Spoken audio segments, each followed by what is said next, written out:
Marcos capítulo 1, do 35 ao 39, diz assim: Tendo-se levantado alta madrugada, saiu, foi para um lugar deserto e ali orava.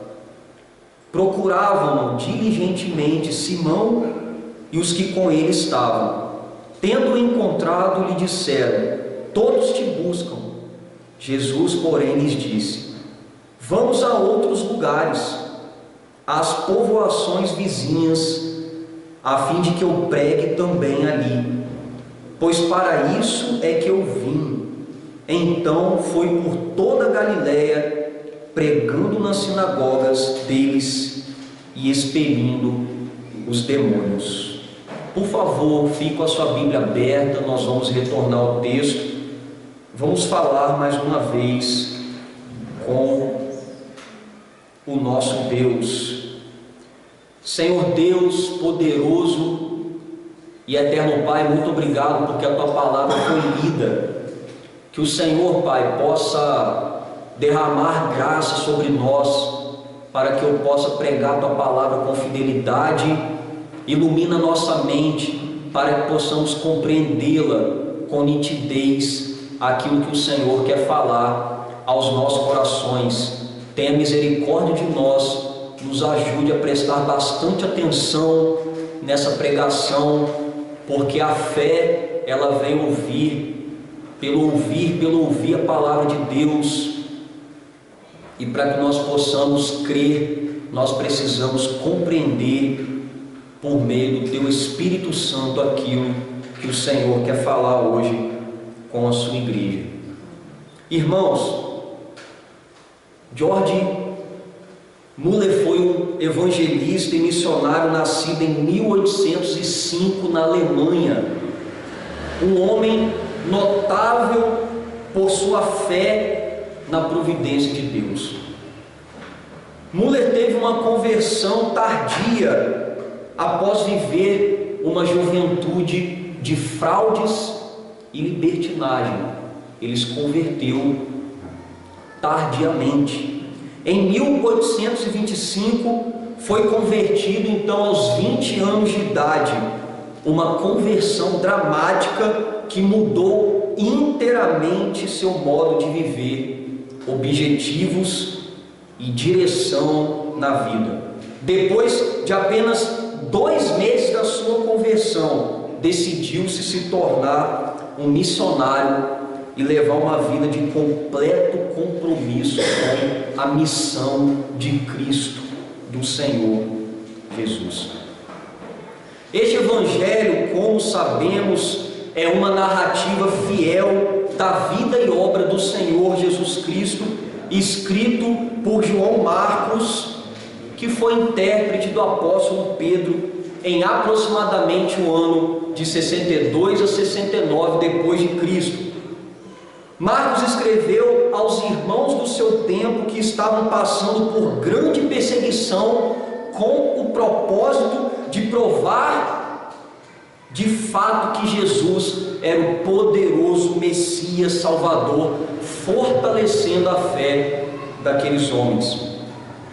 Após Marcos apresentar a autoridade messiânica de Cristo no estabelecimento do reino, por meio de sua autoridade sobre as doenças e por meio do segredo da sua messianidade, quando Cristo, por um momento, por um tempo, não queria que todos falassem que Ele era o Messias, por um objetivo claro que nós vemos no último sermão, nos versos 29 ao 34. No texto de hoje ele nos mostra que Jesus, após o término de um dia, se retirou para orar em secreto ao Pai, confirmando aos seus discípulos as prioridades de seu ministério terreno.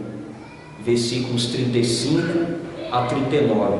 Segundo Marcos, Jesus confirmou seu ministério terreno aos seus discípulos ao se retirar para orar e pregar na região da Galileia. Logo, o comprometimento de Jesus com sua missão deve nos motivar a ter uma vida de oração e proclamação da palavra de Deus, conforme o texto apresenta o seguinte tema: comprometidos com a missão de Cristo.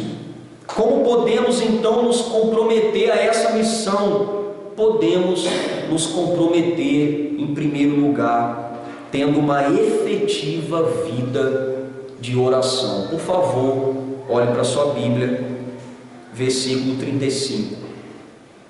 Tendo se levantado alta madrugada, saiu, foi para um lugar deserto e ali orava. Jesus saiu para orar. Devemos nos lembrar que aqui Jesus estava encerrando um dia inteiro de muitas ações. Ele havia estado na sinagoga de Cafarnaum, ele ensinou com autoridade naquele local, expulsou um demônio de um homem. Logo depois saiu da sinagoga, foi para a casa de Pedro, onde curou sua sogra que estava acamada, e ao anoitecer, o texto diz que Jesus curou muitos doentes, expeliu muitos espíritos imundos daqueles que estavam reunidos à porta da casa. E Marcos começa o texto de hoje dizendo que após um dia de muitas movimentações, Jesus não passou a noite dormindo e descansando, mas se levantou de madrugada e saiu para orar sozinho ao Pai. Levantar na alta madrugada significa que quando Jesus saiu, ainda estava escuro e que todos dormiam. O texto diz que ele foi para um lugar deserto. Jesus foi para um lugar solitário para travar uma verdadeira batalha espiritual em oração.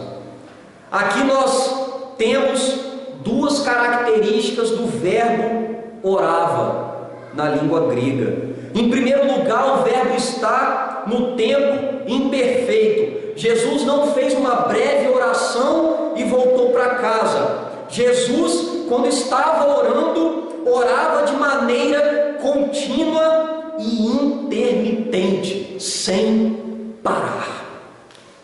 Em segundo lugar, o verbo está na voz média, nos mostrando que quando Jesus orava, ele orava para si mesmo.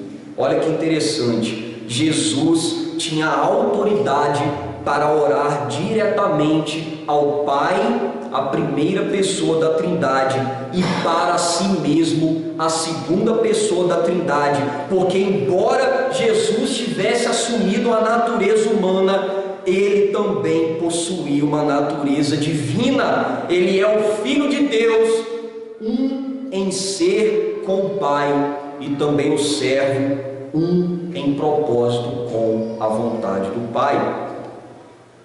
O Evangelho de Marcos nos mostra 3 momentos em que Jesus se retirou para orar.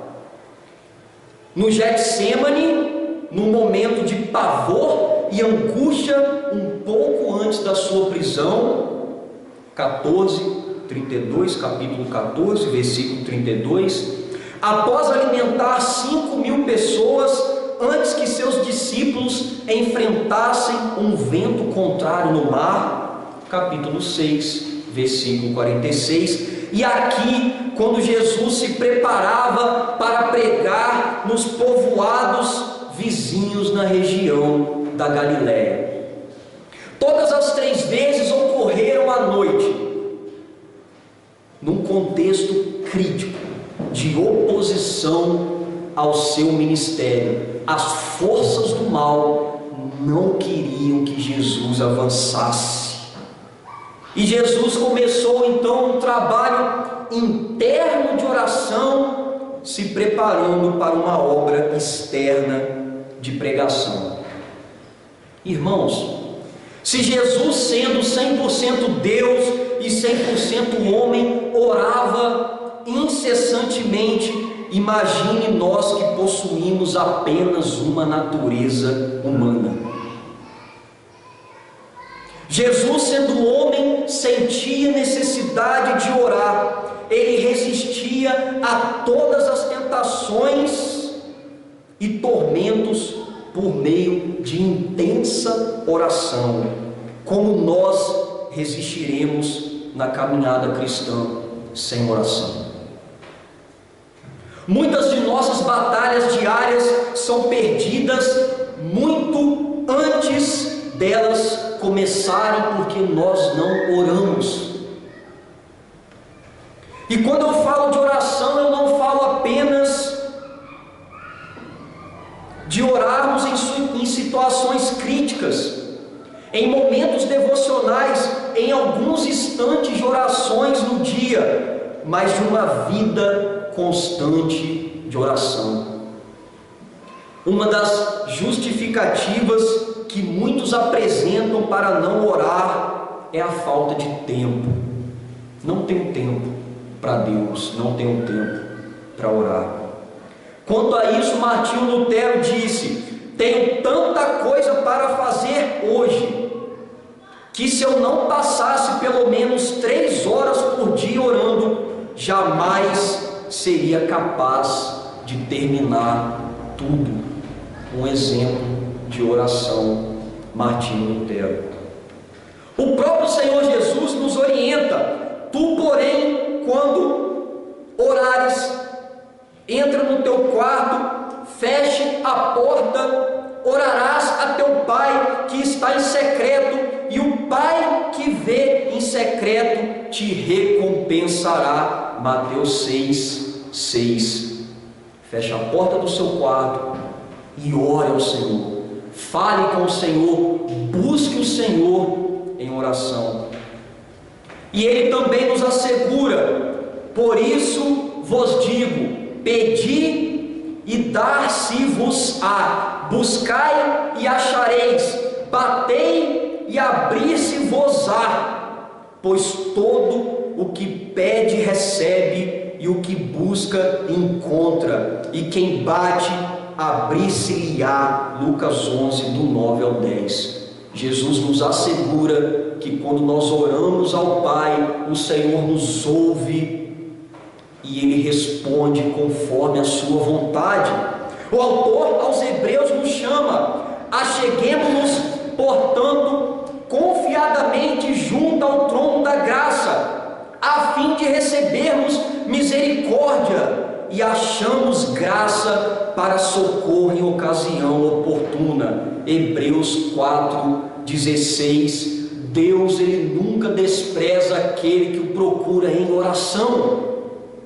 E o apóstolo Paulo nos persuade: antes de tudo, pois, exorto que use a prática de súplicas, orações, intercessões, ações de graças em favor de todos os homens. 1 Timóteo 2:1. Quando a igreja se compromete com a missão de Cristo, ela se empenha em ter intimidade e comunhão com o dono da missão, tendo uma efetiva vida de oração. Irmãos, além de uma efetiva vida de oração, como podemos nos comprometer com a missão de Cristo? Podemos nos comprometer em segundo e último lugar, nos esforçando na tarefa da proclamação. Por favor, abra sua Bíblia, versículos de número 36 ao 39, está escrito assim: procuravam-no diligentemente Simão e os que com ele estavam. Tendo-o encontrado, lhe disseram: todos te buscam. Jesus, porém, lhes disse: vamos a outros lugares, às povoações vizinhas, a fim de que eu pregue também ali, pois para isso é que eu vim. Então foi por toda a Galiléia, pregando nas sinagogas deles e expelindo os demônios. É assim que o texto diz. Por favor, olhe para o texto. Marcos continua dizendo no versículo 36 que depois que Jesus saiu para orar, Simão Pedro, André, Tiago e João o buscaram com diligência. Os discípulos começaram a procurar Jesus quando ele saiu para orar. O verbo grego que procuravam nos dá uma ideia mais intensa, mais forte. Significa caçaram Jesus. Lucas diz que as multidões o procuravam. Aquela multidão que estava à porta da casa de Pedro e que Jesus estava curando e expulsando demônios. Esse povo passou a caçar Jesus. E no versículo 37, Jesus então foi encontrado por eles. O verbo na expressão todos te buscam tem uma conotação aqui no Evangelho de Marcos negativa. Buscar aqui sugere uma tentativa de controlar Jesus, de trazer Jesus de volta, para que aquelas pessoas continuassem sendo beneficiadas, em vez da atitude de submissão a Cristo e de segui-lo. Tanto é que no Evangelho de Lucas está escrito: e instavam para que não os deixasse. Lucas 4, 42. Ao ser encontrado, no versículo 38, Jesus lhe disse: vamos a outros lugares, às povoações vizinhas, a fim de que eu pregue também ali, pois para isso é que eu vim. Observe, enquanto os discípulos desejassem que Jesus retornasse com eles para continuar realizando milagres em Cafarnaum, o Senhor se move em uma direção diferente, não se desviando do seu propósito. Jesus os chama para continuar a missão da pregação em outros povos. Irmãos, Jesus estava aqui em Cafarnaum, e o que ele fez? Ele começou a percorrer toda essa região, esses povoados em volta do mar da Galiléia, pregando o Evangelho da graça nas sinagogas, porque essa era a missão dele nesse momento. Então ele percorreu toda essa região que está ali. Jesus os chama para continuar a missão da pregação em outros povoados. A pregação que nós conhecemos como pregação querigmática, do verbo pregar. Que isso? A pregação pública de quê? De arrependimento de pecados e fé. Foi essa pregação que Jesus estava fazendo nessa localidade. A pregação do Evangelho do Reino, a mesma realizada por João Batista, pelo próprio Senhor, depois pelos apóstolos e hoje pela igreja. Jesus percorreu essas localidades dizendo: se arrependa e creia no Evangelho, que eu sou o Salvador. É por isso que Jesus não foi um reformador do judaísmo, um pregador da moralidade, para dizer às pessoas o que era certo, o que era errado, apenas um sábio, um filósofo itinerante, um mestre judeu que ensinava a fazer o bem. Pessoas desse tipo, meus irmãos, não são flageladas e pregadas numa cruz maldita. A missão de Jesus era pregar o Evangelho, chamar pessoas ao arrependimento e não desfrutar da bajulação coração delas. É por isso que ele não queria ficar na casa de Pedro a vida toda apenas curando as pessoas, porque ele não veio apenas curar as pessoas das suas mazelas físicas, mas principalmente das suas doenças espirituais por causa do pecado. Ele já tinha pregado em Cafarnaum e agora tinha de ir para outros lugares. No fim do versículo, Jesus revela que foi para isso que ele veio. Olha que texto maravilhoso. Num sentido imediato, ele havia saído de Cafarnaum, porém, num sentido mais profundo do texto, ele havia saído de junto do Pai para realizar essa obra por meio de uma multidão que iria clamar por sua morte. Ele curava, ele pregava para um povo que depois gritou: crucifique-o. Como disse o apóstolo João: se Deus fosse o Pai de vocês, vocês me amariam, pois eu vim de Deus e agora estou aqui. Eu não vim por mim mesmo, mas Ele me enviou. João 8:42. O versículo 39 encerra dizendo que Jesus foi por toda a Galileia pregando nas sinagogas deles e expelindo os demônios. Ele pregava, o diabo se manifestava pelo poder da pregação e ele expulsava o demônio que estava acorrentando, aprisionando as pessoas. Jesus, durante o seu ministério terreno, percorreu a Galileia por no mínimo 3 vezes. Ele começou em meio a um povo pobre e perseguido. Jesus pregou a muitas pessoas, mas ele começou na Galileia, um povo pobre, perseguido pelos outros povos, já que os galileus, por terem um contato maior com outras civilizações, eram hostilizados. Jesus veio para os pobres, para os oprimidos, para os hostilizados. Ele começou no meio desse povo, e Jesus veio pregando dentro das sinagogas dele. Por quê? Porque ele era a revelação visível, o verbo que se fez carne de tudo aquilo que estava escrito no Antigo Testamento.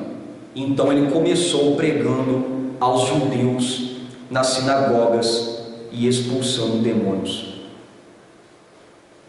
Irmãos, como proclamadores da palavra, nós não devemos ceder às bajulações ou nos servir de entretenimento para as multidões. O que nós temos visto hoje no Evangelho? Pastores querendo fama, um Evangelho que quer agradar a mídia, que se submete a esse tipo de coisa, de bajulação, de entretenimento. Não era isso que Cristo queria, não é isso que nós devemos buscar. Nós devemos desejar, orar e trabalhar pela conversão de pecadores e não por holofotes, fama ou aplausos. Jesus não queria aplausos, Jesus não queria fama. De igual modo, devemos estender as mãos aos que estão em nossa volta. Não adianta apenas pregar, mas com a compaixão de Cristo, estender as nossas mãos para as pessoas em suas carências físicas e espirituais. Cuidar do outro. O compromisso da igreja não é ficar trancafiada em 4 paredes, apenas se beneficiando das bênçãos e dos milagres de Deus, mas é sair literalmente para fora e pregar o evangelho do reino, até que o grande rei volte para buscar os seus eleitos, nos esforçando na tarefa da proclamação. Diante disso, quais os desafios que o texto nos apresenta? Em primeiro lugar, Deus requer que você, como parte da igreja do Senhor, seja absolutamente comprometido com a sua missão, com o reino de Deus. Que você não tenha apenas momento de orações, mas uma vida de oração para poder suportar a caminhada e se beneficiar desse meio de graça e da presente comunhão com Ele. E que você não permaneça estático, cômodo, mas trabalhe para o crescimento do reino, pela pregação do Evangelho ao que estão ao seu redor. Pessoas cativas, oprimidas, aprisionadas por Satanás, pelo mundo, pela carne, precisam ouvir o Evangelho para que sejam salvas e libertas. Segundo, se comprometa separando momentos de oração no seu dia, ao acordar, antes das refeições, antes de ir para o trabalho, para a escola, antes de uma atividade importante, antes de dormir. Converse, irmão, com Deus durante todo o dia. Inclua em suas orações a igreja de Cristo espalhada pelo mundo, a sua igreja local, a sua liderança, a sua família, pessoas nas quais você quer alcançar, pessoas que estão sofrendo, que precisam do Evangelho. Ore com propósito, diariamente. Trabalhe para Cristo nas programações da igreja. Já é um primeiro passo, já é um começo. Na sua vizinhança, na sua cidade, na sua região, e por que não em lugares remotos. A vida passa num piscar de olhos. Daqui a pouco nós estaremos indo nos encontrar novamente com o Criador. E o que nós temos feito para o Senhor sobre a face da terra. Terceiro, tome uma atitude, não com peso ou obrigação, mas com gratidão e alegria. Desfrute do privilégio de ter livre acesso ao trono da graça, de poder falar com Deus, desenvolver um relacionamento com Ele, ser beneficiado por sua comunhão, pelo que Cristo fez por ti na cruz do Calvário. Retribua, irmãos, tamanha graça derramada sobre ti na tarefa de levar graça aos outros. Aquilo que nós queremos de bom para nós devemos levar aos outros. Muitos estão cativos, presos, apenas esperando que você pregue para eles, para que eles sejam salvos e libertos através do seu comprometimento com a obra. Quarto, mas pastor, eu não tenho vontade de orar, eu não consigo, eu tenho dificuldades, eu não quero me achegar diante de Deus para orar. Então ore, meu irmão, e peça ao Senhor que dê vontade ao seu coração, que Ele incendeie o seu coração, que Ele te tome para Ele em oração, em momentos de orações, numa vida de oração. Não apenas isso, abandone os pecados que te privam da oração. Existem coisas que não me fazem orar. Abandone, deixe. É muito mais importante você ter uma vida íntima de comunhão, de relacionamento com Deus, do que uma vida de pecados que te afastam de Deus. A falta de amor, irmãos, a atitude, a indiferença com o Pai, a desorganização, a preguiça, o comodismo, a incredulidade em relação a orações respondidas. Tem pessoas que creem que Deus não vai responder. Talvez Ele não responda da maneira que você queira, mas da maneira que Ele queira responder. Mas tenha fé que Ele responderá. Muitos no pecado da soberba, em achar que consegue viver sem orar, ou que a oração não é tão importante assim. Mas pastor, eu não tenho vontade ou capacidade, eu não me acho apto de trabalhar na missão. Não quero, não consigo, não acho que eu estou capacitado.